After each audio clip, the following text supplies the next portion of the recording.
Welcome to E360 TV, the live streaming and on-demand destination for influential voices and enlightened audiences.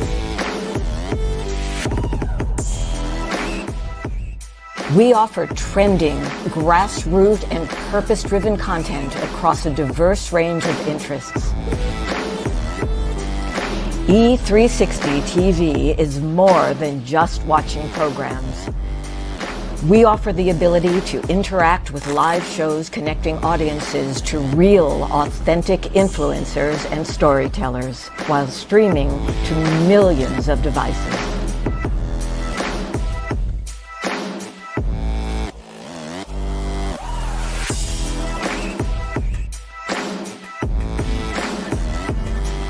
Real experiences.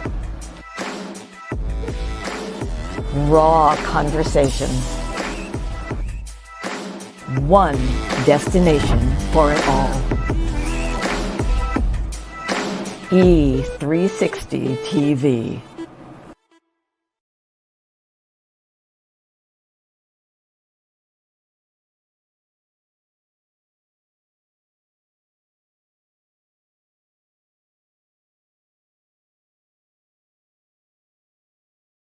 Hello, hello, hello. I have a question for you. Have you ever felt completely lost?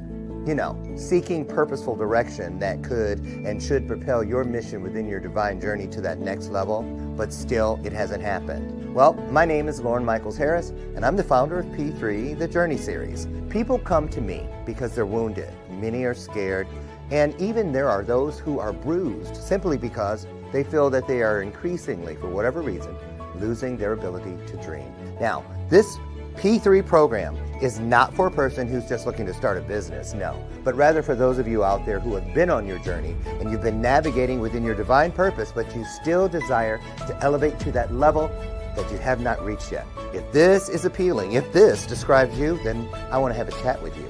I want to hear your story. So use the link below to get registered for your free seat at P3, the Journey Series. And let's get started. One story at a time.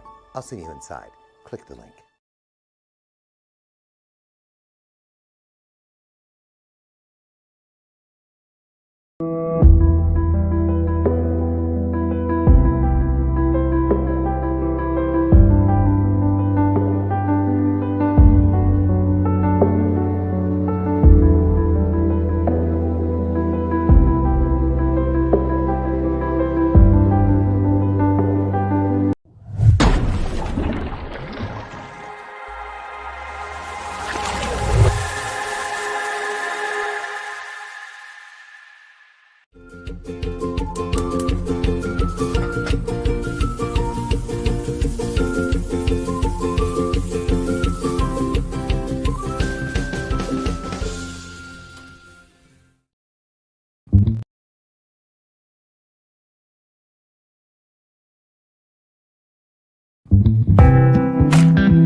Before you get it, baby, show me your soul.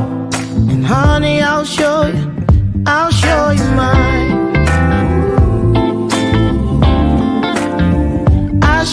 mine.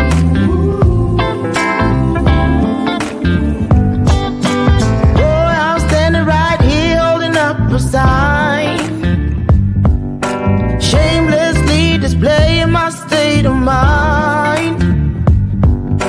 You walk right past me, pretending like you don't see what's yours for the taking tonight.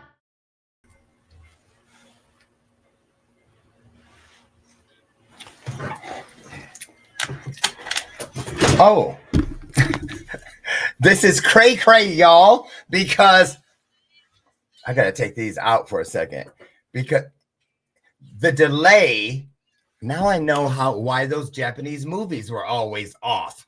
They had StreamYard. Oops, don't try to sue me, StreamYard. I'm not playing.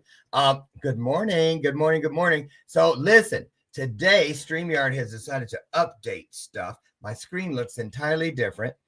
My guests I cannot hear in the studio. Oh, my angel number is on the screen. 414 of you are currently here from somewhere, but I hope that you stay because it's live TV, and this is why a lot of people don't like to do it. But you know what? I'm putting on my mallard suit today, and I'm going to let it roll on off my back because and you know what? Aha! Now I know. Can you guys hear me? Okay, I had to check because, we don't assume. There's the bell of purpose. Okay, so here's what happens from time to time. I tell my clients this and I tell myself this, and I'm reminding myself of this right now. You can go this way or you can go that way. That way is due north. That way is south when something goes into the shit pool, right? But whenever things start off like, why is everything so crazy? I spilled coffee on my white shirt. My phone is dead and I thought it was charging. Oh my goodness. And now I have a flat tire while I'm stuck in traffic. Guess what? We can go off on the deep end, or we can say, wait a minute, what's in front of me today? I'm going to reach for my schedule as soon as this broadcast is completed and see what's in front of me today. But I think it's because of what we're talking about. What I'm getting at, why I said all that, is oftentimes when things seem to go, it's because something wonderful is right around the corner, and things that don't serve us do anything to put their foot in front to trip us up. Can I get an amen? I'll do it. There we go. There's one on the screen as we speak. So anyway, bear with us. So when the guest starts speaking, I think I'm primarily going to listen, since I am hearing a delay that is way beyond what you all are hearing. So I have two people here today to talk about something increasingly becoming very near and dear to my heart, because I'm dealing with my own situation, kind of tied to it, because I was a victim of what we're talking about. We're talking about the lack of dental care for kids either in the foster care system or any kid in the United States under 18 who is on Medicaid with their guardian or family member and are not covered, or it's limited, restricted coverage. And a lot of kids are losing teeth, literally. So I'm dealing with some things right now. My dentist is here, Dr. Trent Jones from Naperville, Illinois. Oh, wait, I'm in Naperville. I think is it Westmont? I know, because I go there all the time, but it's you're in one town, then a second later in another town, from Lisle to Westmont. So anyway, Westmont, Illinois. And then we have Maureen Flatley. You've heard me mention that name many times over the years. Especially her name came up a lot when we went to Romania. She was like a mentor, telling me all the things. She was there for years, working for the State Department, bettering the conditions, not just in Romania, but all over the world for kids who I remember something that she said once that stuck out to me. And she said, I don't remember exactly the date, but I remember she said there was once a time, we'll put it that way, when many states had better laws. Get ready. Hold on to something because you might fall. Your knees might buckle when you hear this, but it was the truth. It was probably still is. I don't know. She can fill us in. She said that there were more states that had laws that protected their fish better than they had laws that protected their children. Now I'm going to just let that hang out there for a second. Who does that? Well, apparently we did. Right here in the good old US of A. So now today, a lot of kids are not able to get the kind of dental care they need. I was one of those kids, and now I'm on the old person's end as a veteran, and I can't get dental care as a veteran unless I am 100%, and I'm 87% because they have their own idea of a calculator. That's another show. But still, I can't get dental care, not even limited. So we're gonna talk about this because I've lost some sleep. Literally, as recently as last night, because of my own toothache. 3, count them, 1, 2, 3, coming up Tuesday, and Dr. Trent will verify this next Tuesday. 3 of many other procedures, but I have 3 root canals in one day. Right. And why is it every time I say this to somebody, they go, oh, you got your affairs in order? Anyway, here's what we're going to do. We're going to bring our experts in right now because Maureen Flatley's only here for a short while because of her busy life. But she can get in a lot in a little bit of time. So you guys put some hearts on the screen. They're on their way down the hall right now. That's how we say welcome and roll out the red carpet. Here they come, Maureen Flatley and Dr. Trent Jones.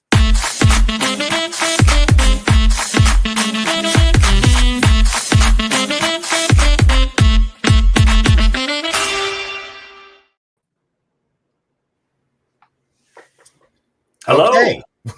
Welcome.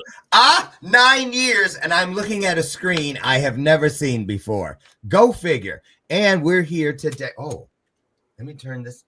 Wait a minute. Where's my earbud thing? I need one. Did I throw them somewhere? Oh, here they are. Okay. So welcome, you guys. Good morning, Maureen. Good morning, Dr. Trent. How are you all today? Good morning. Doing fantastic. Good.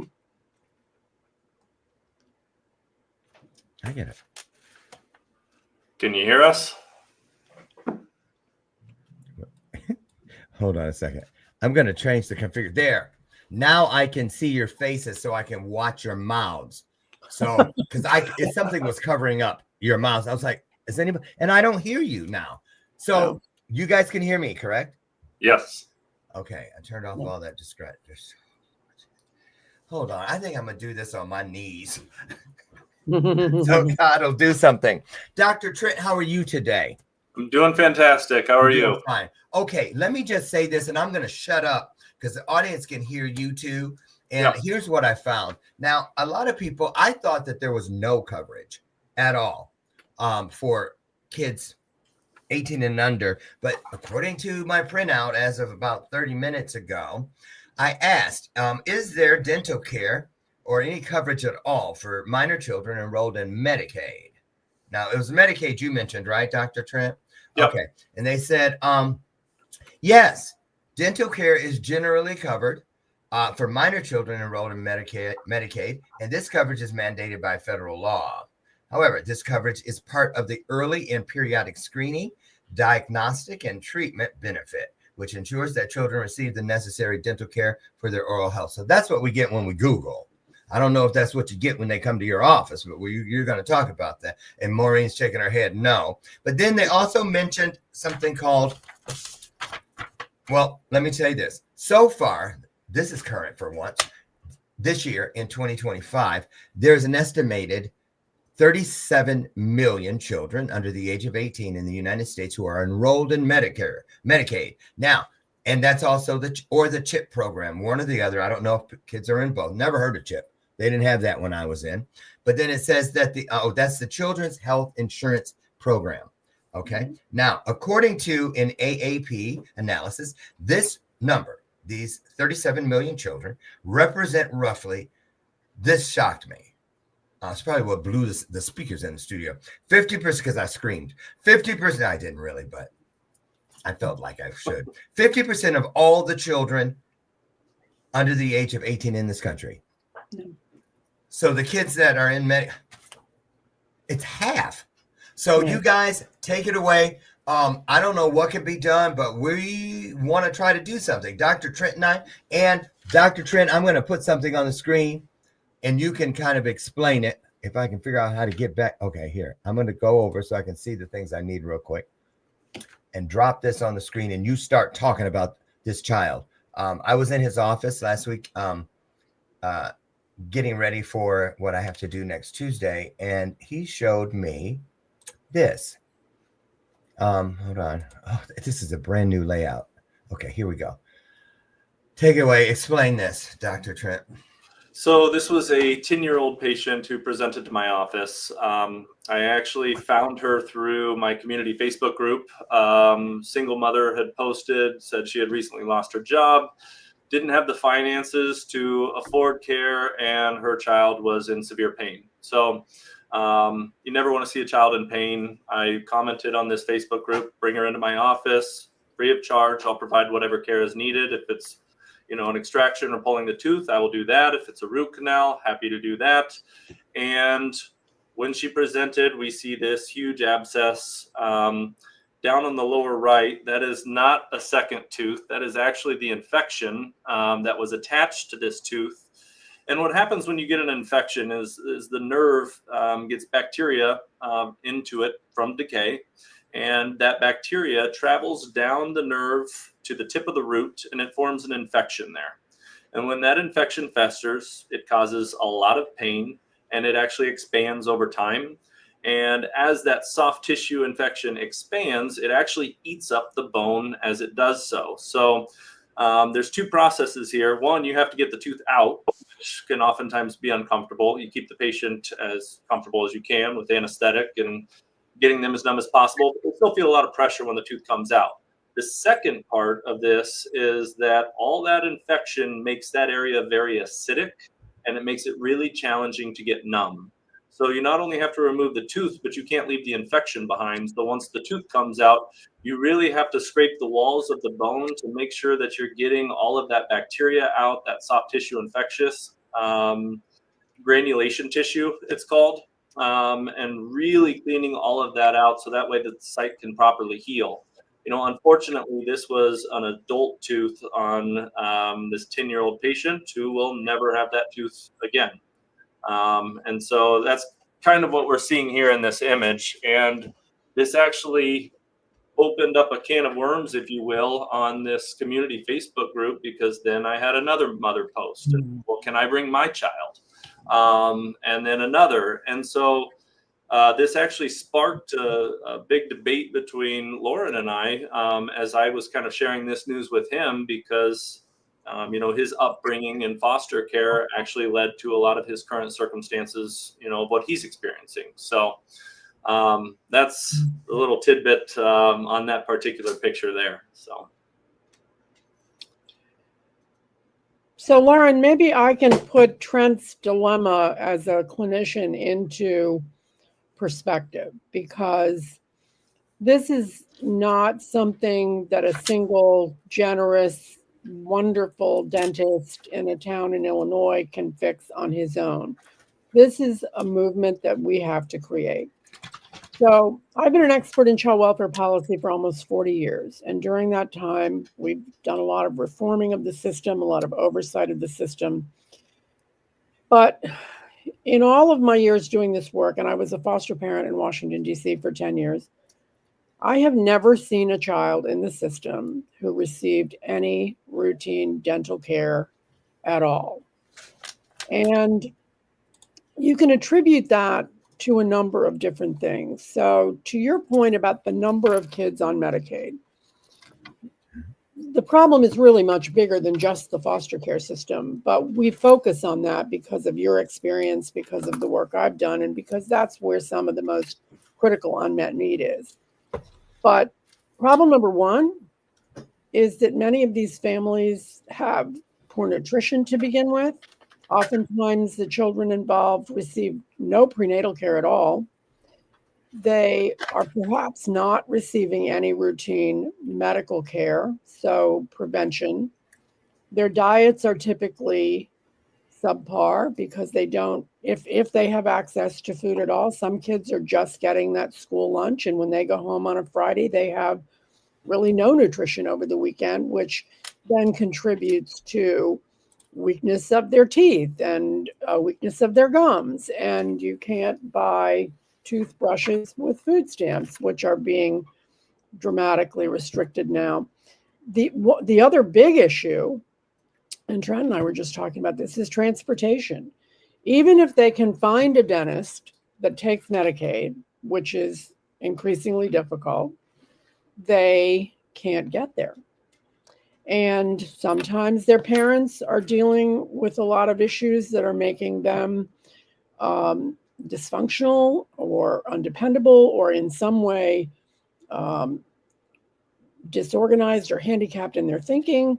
And so even with the best intentions, that follow-up care is not there. So this is a problem that I think we have to attack in Washington, first and foremost. We have 4 or 5 dentists in Congress right now, and we're going to start the conversation with them. as Trent and I discussed, dentists are actually mandated reporters, just like teachers and doctors and school nurses. But at the end of the day, these are oftentimes pretty expensive problems to solve. And so prevention is the key to be able to prevent these kinds of extreme infections. I mean, for the little one that you just saw, Trent, who is 10 years old, there are 500,000 kids in foster care in America right now.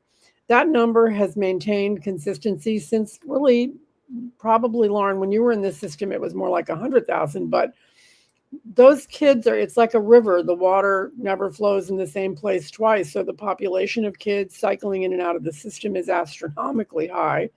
Then if you look at the entire Medicaid system, kids who are not in foster care, but whose families live below the poverty line, it's even more children. So as a mother and a grandmother, I know how critically important dental health is to medical health. But then you extend it into kids who develop cosmetic issues because of their dental problems, are subjected to bullying. It may impair their ability to acquire the kind of nutrition they need. Can't eat an apple if you don't have any front teeth. And so this problem is not inconsequential. This is a problem that requires real attention. And if we're going to call this the child welfare system, we need to make the child welfare system a comprehensive response to the needs of children to keep them healthy and well.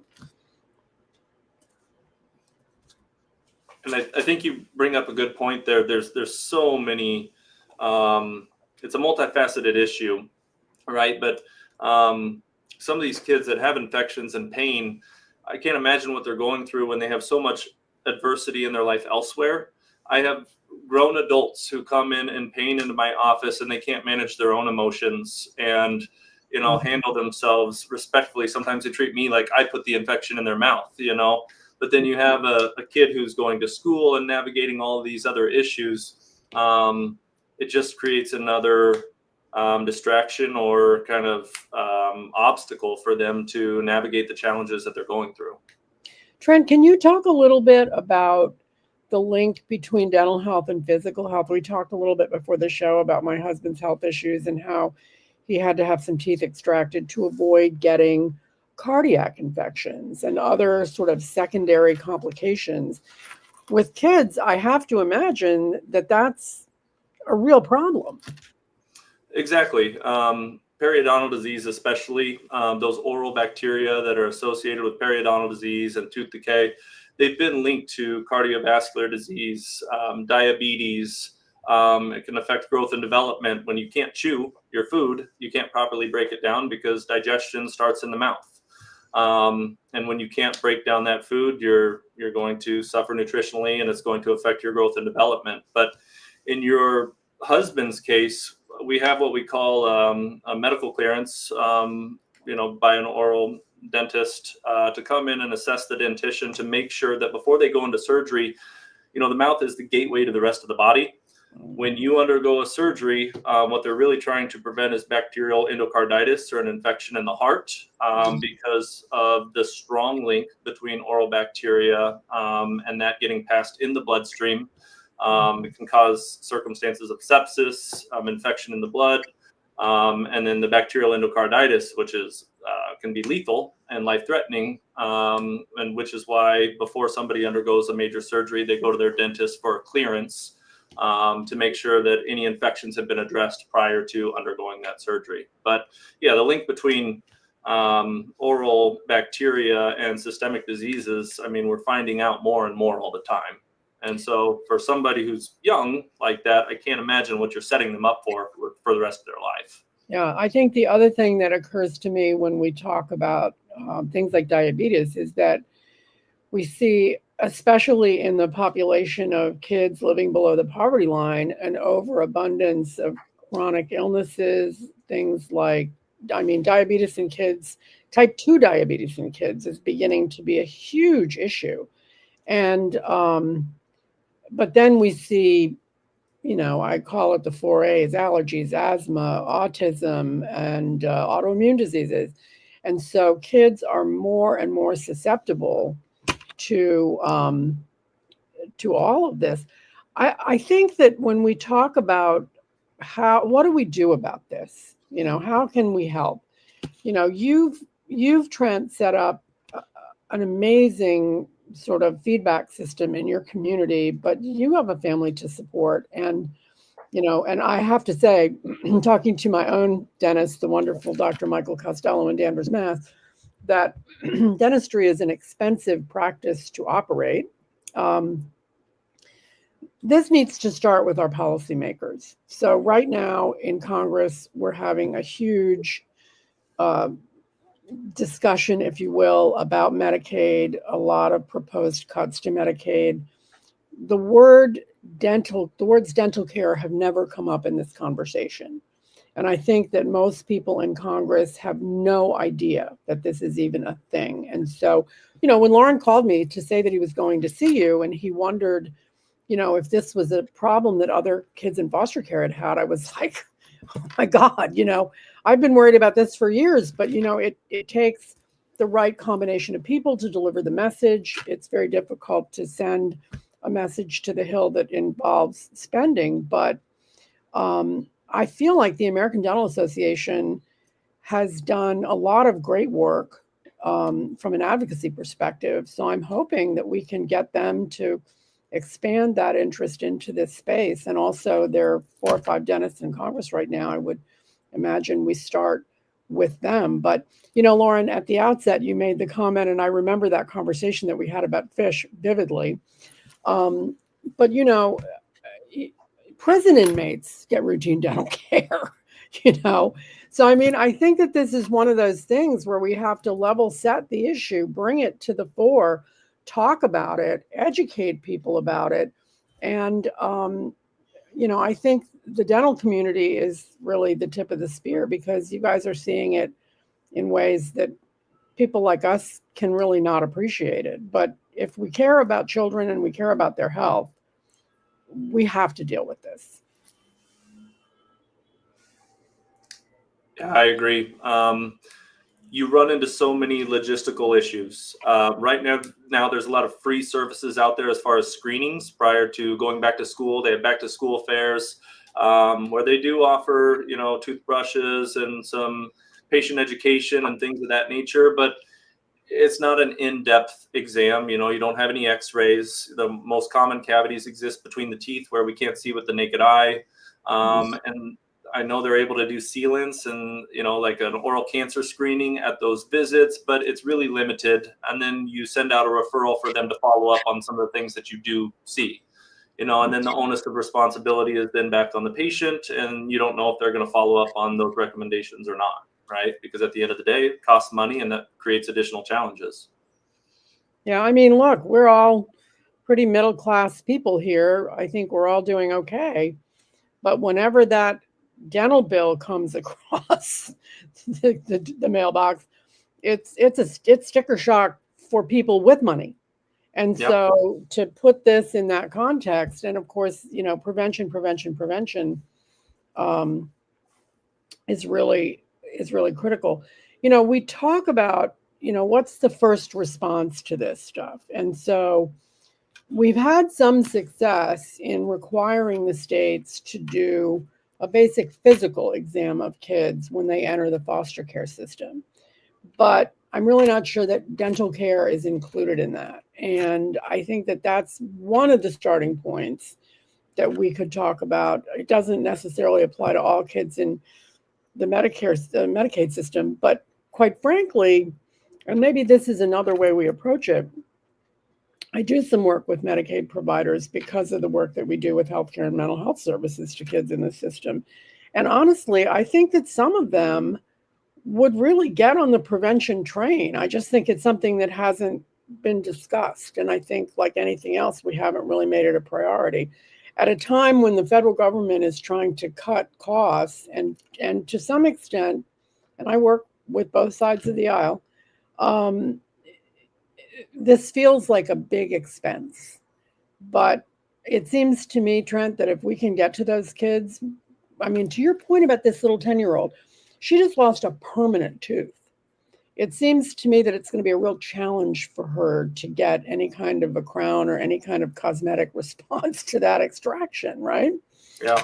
But if we start with kids when they're 3, 4, 5 years old, I would imagine as a mom, I've seen it with my own kids, that you're limiting dramatically the exposure later on in life.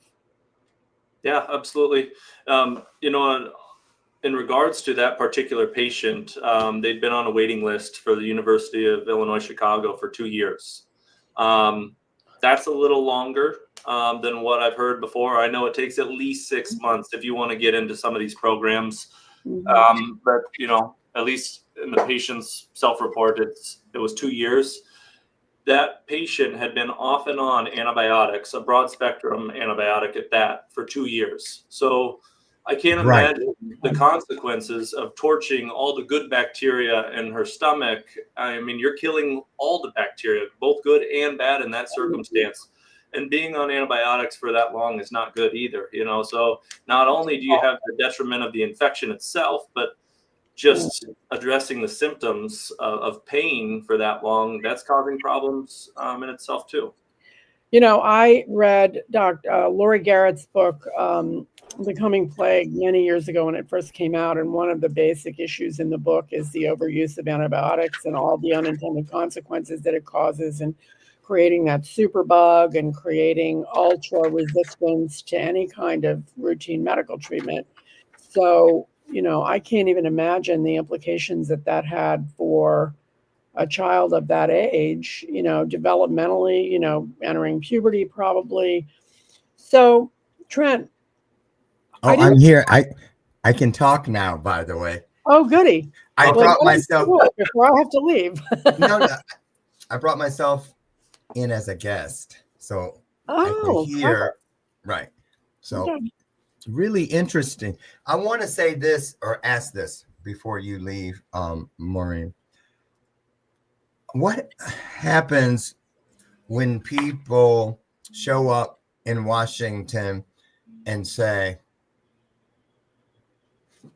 we want change for this? Where do they begin? That's a great question. This is the answer. So I have a little bit of a formula. You want to make sure that the people you're talking to have some connection to the issue. So, for instance, if I know there are 4 dentists in Congress, that's where I'm going to start.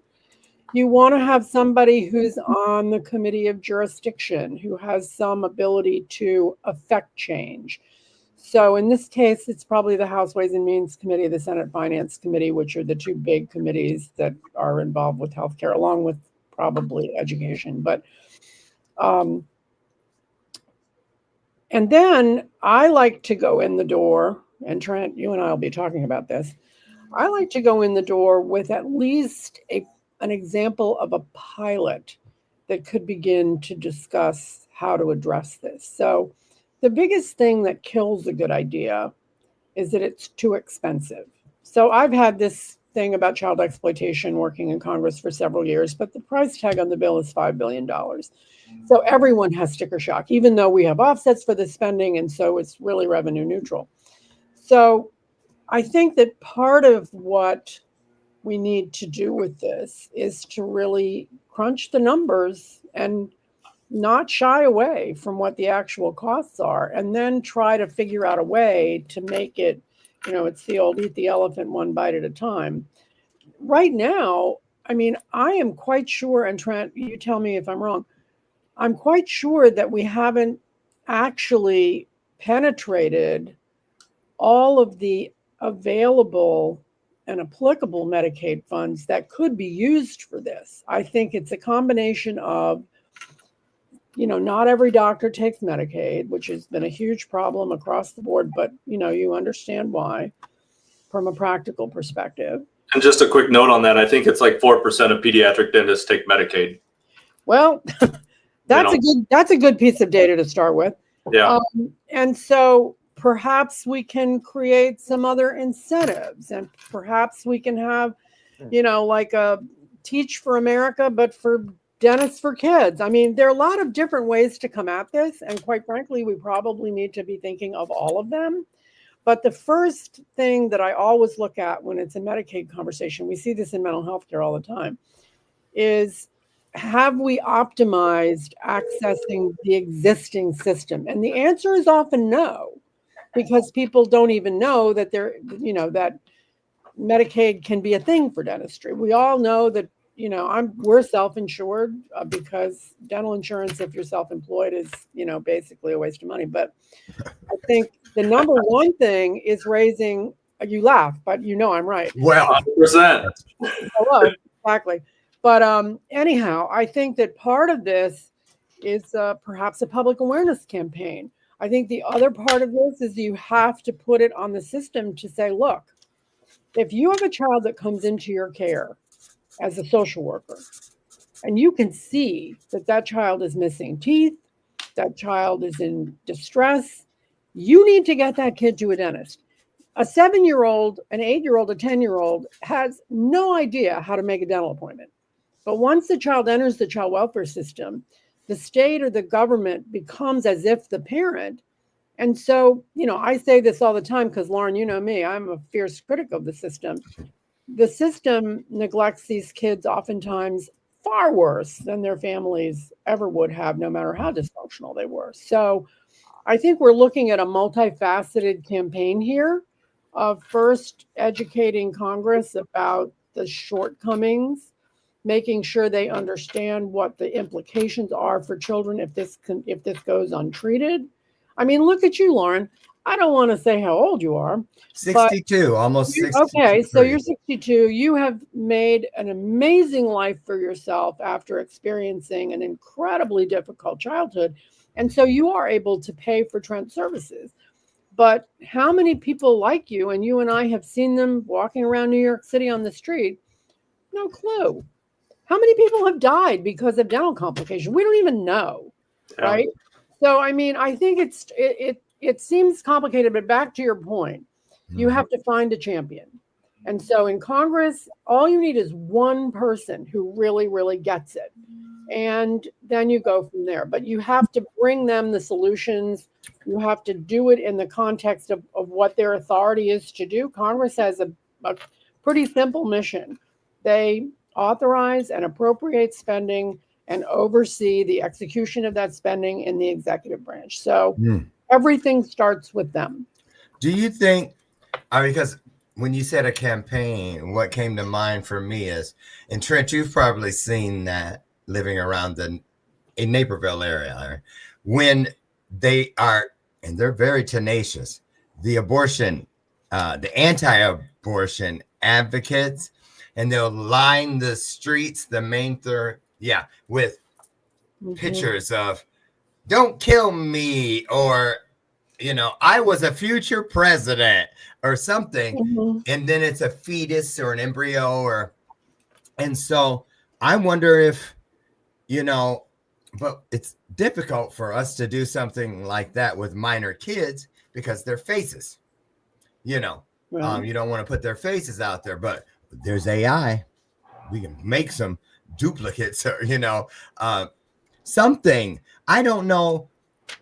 I see this. I'm asking this to myself first. What do you think? This is for both of you.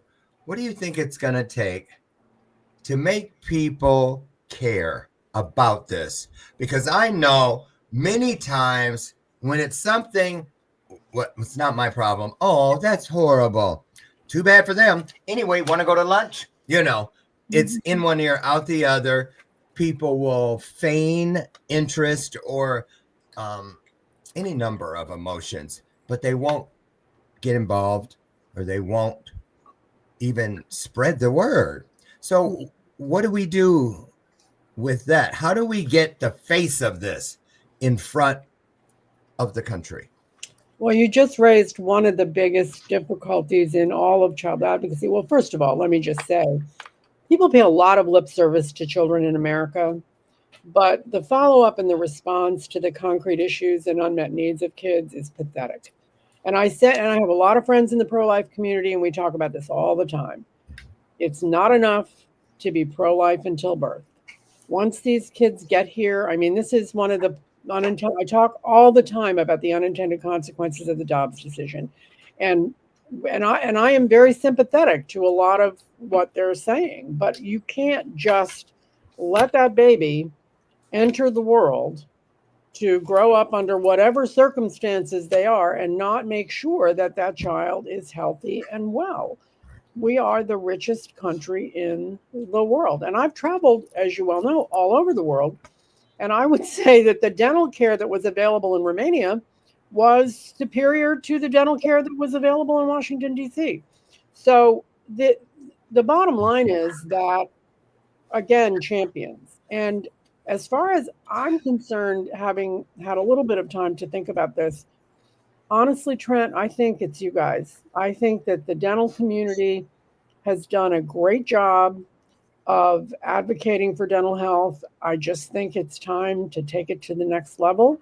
You all can't do all this work by yourselves, and you shouldn't have to. But I think we have to make it, I don't want to say easier, but we have to make it practical for more dentists to engage in the Medicaid system, which, my daughter manages a medical practice in Maryland. It's an OBGYN practice. But we talk all the time about the challenges of insurance and paying the bills. And so in this case, we're leaving a lot of kids to the wind without, and it's not just, do you have a pretty smile? It's, are you fundamentally healthy? If anybody wanted to make one of my kids or grandchildren take an antibiotic for 2 years, I would report them to the medical society. That's like malpractice, right? Yeah. It's, literally putting a Band-Aid on a hemorrhage. So, but Trent, from your point of view, what do you think? You are on the front lines. You're the first responder in this conversation. Yeah. Yeah. There's so many kids that need help, right? And that's the real challenge. One of the things that you had brought up earlier is we see dental neglect all the time. Why doesn't it get reported more, right? That is a form of child abuse. And these practices that are taking Medicaid, you have to remember that it is a quantity-based approach. It is not quality-based approach to care. Like, I may see 8 to 10 patients a day in my practice, and I give them my time. I hear their story. I understand where their problems arose and what we need to correct, and I educate along the way. I've been in these circumstances before where I've taken Medicaid in the past, and it was at busy corporate offices in Northwest Indiana and the south side of Chicago. And one, I think it starts with education. A lot of these patients don't know that they need to go to the dentist for routine preventative care. They've been taught by their parents that you only go to the dentist when you're in pain. But I think I've worked at these practices before. I would see 40 patients a day, right? And so how do you follow up on the one that you have concerns about when you have 39 others to jump to? And these practices, what they do is they overbook the schedule because they're counting on a certain number of cancellations. Big time. And my most stressful days was when all of those patients would miraculously show up, and I would be running 2 hours behind, and I would go into every single appointment, and almost everybody needed to vent that they had waited for 2 hours. So then they're yelling at me, and my response became, listen, we have 15 minutes. I understand you're frustrated. I'm frustrated as well because I don't make the schedule. So I have 15 minutes where you can either yell at me for the next 15 minutes if you wish, or I can make some progress and we can actually start to work towards your care here. And I think the problem becomes these dentists are just overburdened with how many kids need to get in. There's a 6-month waiting list, a year waiting list, 2 years, right? So You're rotted by then. Yeah. The whatever. problems just get worse in the meantime. And the logistics of solving this issue are very, very complicated, right? And so I don't know what the clear-cut answer is. But I do know that there's a lot of well-intentioned dentists out there who want to help. They want to be part of the solution, but they don't really know where to turn, right? They don't know where to focus those efforts. So my question is, ADA, the American Dental Association, what say they, if anything, about this situation, Trent or Maureen, if you know? I just, before we went on the air, looked at their website, and they have a ferocious advocacy game. I think that they have got to be a part of this conversation because they are well organized, they are articulate, they are well funded. But you know, the other thing that occurs to me, and Trent, maybe this is another show, Lauren, but I did talk to Arnie Ebby, the president of the National Foster Parents Association. He was traveling today, so he couldn't join us, but he is all in to help create constructive partnerships between foster parents and clinicians so that we can develop a practical, workable response to this. Because, you know, Trent, we talked about this before we went on the air. It's like we've developed these AI engagement platforms so that we can deliver certain kinds of healthcare and mental health services quickly online. That has eliminated that cancellation and the transportation problems, but y'all can't do that. This is a service that has to be delivered in person for the most part. So I think that, Lauren, having, at least to start, getting the ADA and Trent and I in a room with the Foster Parents Association and talking about what are the practical issues here, and how can we begin to let off some of the steam. I mean, and Trent, it's true across a range of disciplines. I've talked to therapists, mental health providers, pediatricians who had that 40 patient caseload every day. And some days, 90% of them would be no-shows. And other days, they'd all show up, and often with a far more acute situation than they had if they had been able to keep their regular appointments, right? There has to be a way for us to figure this out. And then there are so many ways we can use technology to educate and communicate with the public about prevention, about what do you do when your kid gets a toothache. Many of these parents have never had dental care themselves. So, you know, I can't even, my mother was like, I used to call her the dentist Nazi. I went to the dentist twice a year, no matter what. I had those braces when I was 12. But at the end of the day, you know, we've all lived, even with the challenges, Lauren, that you have, we've all lived with a lot of privilege. And I think the other thing is we need to be talking to the audience that we're trying to engage to see how we can help them.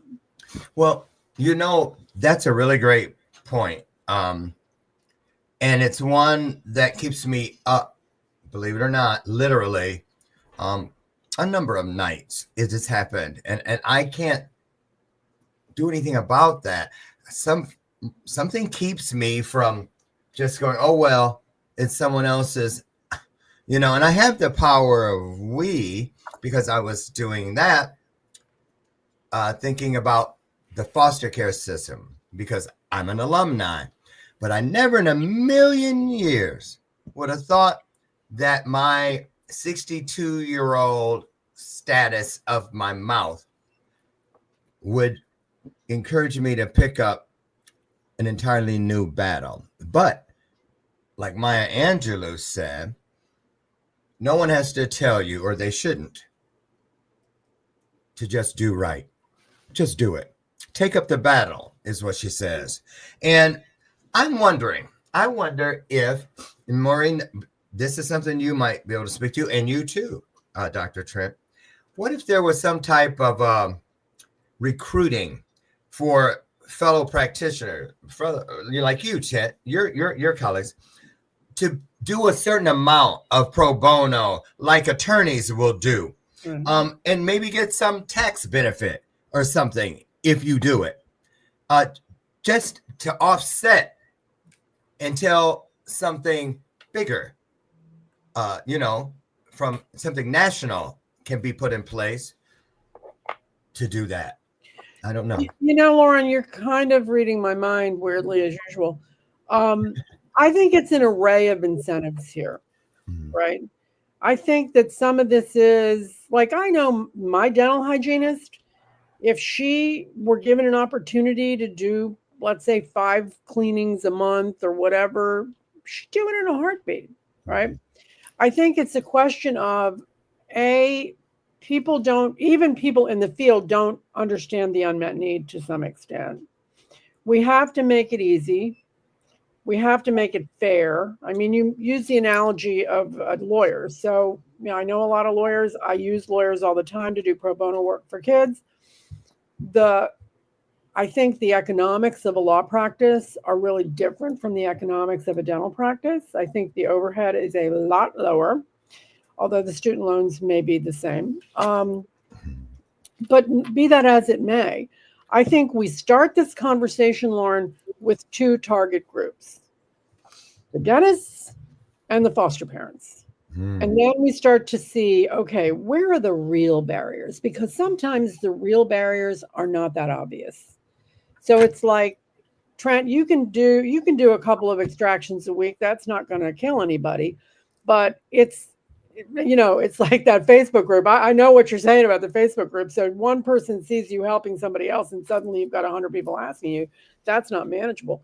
But tax credits, bringing young people into the field. I mean, if only 4% of pediatric dentists take Medicaid, we need to do some talking to Medicaid, because why are they not taking it? Because there's got to be, I think we know what some of the reasons are. And Medicaid has been a nightmarish system to access across a range of healthcare professions. So anyway, I just think that, Lauren, it's, we talk all the time about, what can we do? How can we fix the problem? You've identified a very discrete problem that is a huge unmet need that I think involves very clear messaging. And that's the kind of problem we can start to solve. And I think that we've a little bit brainstormed a little bit of what the path forward is. And I'll say this. Somebody mentioned it. I was in a timeout earlier because I couldn't talk. And I wanted to say this. Somebody said something about, I think it was you, Trent, now that I think about it, that it's not just, well, the parent, oh no, Maureen, it was you. I think you said the parents didn't teach them. And I was in the system, so I was already past 9. And I remember I was in school when they did something like a science fair, a health fair, and the dental rep gave us a toothbrush, a little toothpaste, some red pills that you chew, or tablets to make sure you can check how you did. And that was the fun part of it. I couldn't wait to get home and do that. But that was when I learned how you brush. That was the first time I ever saw dental floss. It was in that packet, and I took it home and I asked, how come we don't have these? And it was a foster mother, and she said, if it didn't come with you, ask the person who brought you. Yeah. That's what she said. Well, and I think some of the logistical problems here are when somebody moves around as much as you did, Lauren. Let's say a well-intentioned person did take them to the dentist. Now they're moving location. Do those records get lost? The new parent or guardian doesn't know that they're going through this or what they need. None of that gets carried over to the next person. The other thing that a lot of dentists are scared of is we live in a litigious society nowadays. Oh, yeah. Depending upon where these children are in the foster process, sometimes the rights from the parents have not been fully transferred over, and then you need consent to care. That can be another challenge. I spoke with a pediatric dentist who said that she worked really hard to try and get that consent from the parent, and then the parent just didn't provide it. So you run into all of these challenges, but I'm interested to see what type of solutions we can try to come up with. And Trent, you just mentioned another critical issue here, because the state is often in loco parentis, but not always. And so, we see this all the time, like a kid goes missing, right? And the states are supposed to report it to the NCMEC within 48 hours. But even NCMEC doesn't have permission to get the child's image and identifying information to start like an Amber Alert or a national search. I mean, it's crazy. But also, and this to me, if I were a clinician, would be one of my biggest barriers. These kids have, in many instances, 0 medical records. And they can't tell you what their medical history is because most of them don't know. And so you start to develop a treatment plan or give a medication. Like my kids were severely allergic to penicillin. You know, if I hadn't been there to tell their dentist, they would have been dead, right? And so this whole business of record keeping but again, these are all things that we can identify as barriers and start to remove those barriers. Part of the big issue with foster care today, if you look at a kid, and we've seen millions of them, they're not supposed to be in the system for longer than 2 years. There's a federal law that I was actually instrumental in creating that said if a kid is in the system for 15 to 22 months, you've got to get that kid to permanence, whatever that means, adoption, kinship care, or send them back home. But what ends up happening is the system will cycle them in and out. So they'll send them home for a little while to keep, to stay with the timelines, but then they'll bring them back in the system. So there's a lot of recidivism. But what there isn't a lot of is continuity of record keeping. And so who are the big losers? The kids. The kids. And also, Trent, this is definitely got to be on our list of things to talk about. If we don't prevent the issues, the cost of treating the problems is astronomically higher than just getting, your teeth cleaned by Nicole twice a year, right? Yeah. So these are all things. And Lauren, I think it's amazing that you brought this up because it was just an aha moment for you, right? But it was real life. What you didn't really realize is this affects literally millions of American children every single day.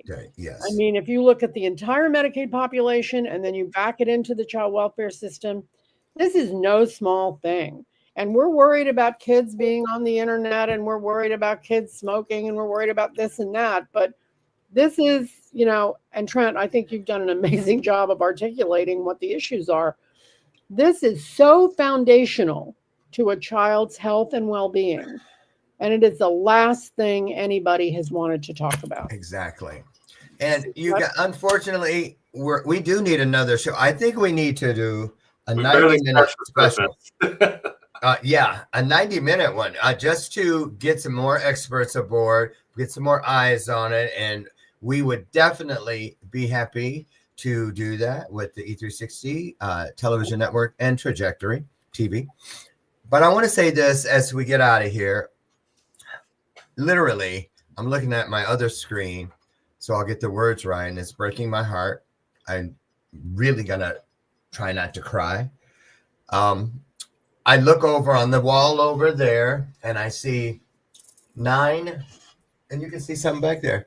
The 9 magazine covers that I've been blessed with since starting this work 10 years ago. So almost one a year. And before this work, I just thought a smile was a greeting, a form of greeting. But I want to leave us with this. If Nat King Cole were alive, I'd probably try to call him to get him to come with us to Washington, because I would have him testify about one of his greatest songs that he wrote called, Smile, which says, smile though your heart is aching, but what if you can't? Just let it ache. Smile even though it's breaking, but what if you can't? Because you don't have a smile.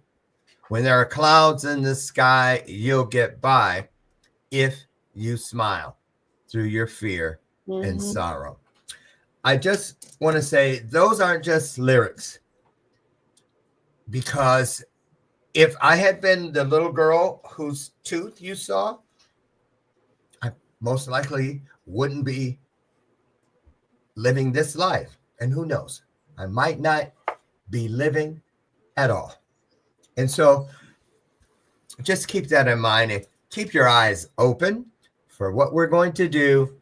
And we will keep our heart open to any of you who want to be a part of it. So take that with you. And thank you so much, all of you. Thank you, Maureen Flatley, for staying the whole time today. I know you had something to get to. I just pushed it off because this was too important. Lauren, you just said something really powerful. And Trent, I know you're familiar with these programs. There's a program called Operation Smile for kids with cleft palates to fix their cleft palates so they can smile. There's a group called Smile Train, has more or less the same mission. But this is sort of a much more pervasive movement that we're seeking to build here. And really, both of those programs give us a little bit of a model of how to start to attack it concretely for kids. Guys, I've got to run. Trent, you and I will be talking very soon. Absolutely. I'll make sure you get the... Lauren, thank you so much for bringing this issue to the fore. And Trent, thank you so much for being out there in the field, helping these kids without a lot of reform. But I'm absolutely convinced that what we have here is the core of a team to attack this problem. And I'll be building a little roadmap for us ASAP. Oh, thank you so much. And Dr. Trent, as a first responder and on the front lines, because I want to say this here and now and give you the flowers right here. When I voiced it from where I live with it, he jumped on it like, what? I feel that way. And then he told me how he worked, because it was the VA part. Because now I'm on, my medical benefits are under the VA, and still. So it's like, wait a minute. Older, our veterans and our children, how are you supposed to have anything in between? Yeah. Even a tombstone. The most important part is not the birth date and the death date. It's the dash. The dash is what honors the distance. Yeah. So let's change the distance for all the kids that love to smile, because I was one of them. Okay. Thank you all so much. Have a great day. You too. Thank you, Maureen. Maureen Flatley. She'll be back, you guys. Thank you so much. And for all of you out there, I want to thank you for doing what you do every day. You honor us here. And thank you for being patient. We started a little late and we're finishing a little late. But you know what? We say this every day. Everything within purpose is divine, including timing. So there it is. Now, listen, get out there today and do your best. And what is around you, that is through the law of attraction, karma, all the things that matter and work for us, will do the rest. Now, remember, take great to greater, bright to brighter, smart to smarter, and my personal favorite, kind to kinder. You just need one E and one R. Okay, I know you can do it, and I expect you to. All right, I'm going to hold you to it. I'll see you tomorrow morning, God willing, right over there on the front porch, where together we will have another illuminated conversation. Hopefully that one with the right kind of sound, right? So I love you guys. I tell you that every day. And there's not a damn thing you can do about it. Get out of here and have your best day ever. Bye, everyone. Thank you. Thank you, Trent. Bye. Thank you. Of course.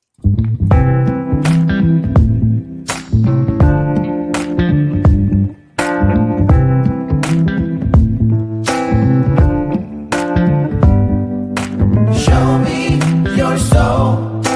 Baby, I'll show you mine. Show me your soul.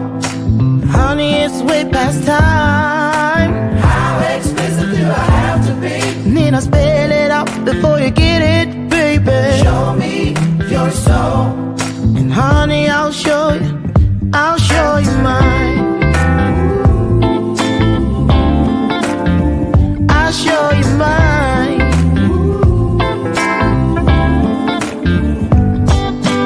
Oh, I'm standing right here holding up a sign, shamelessly displaying my state of mind.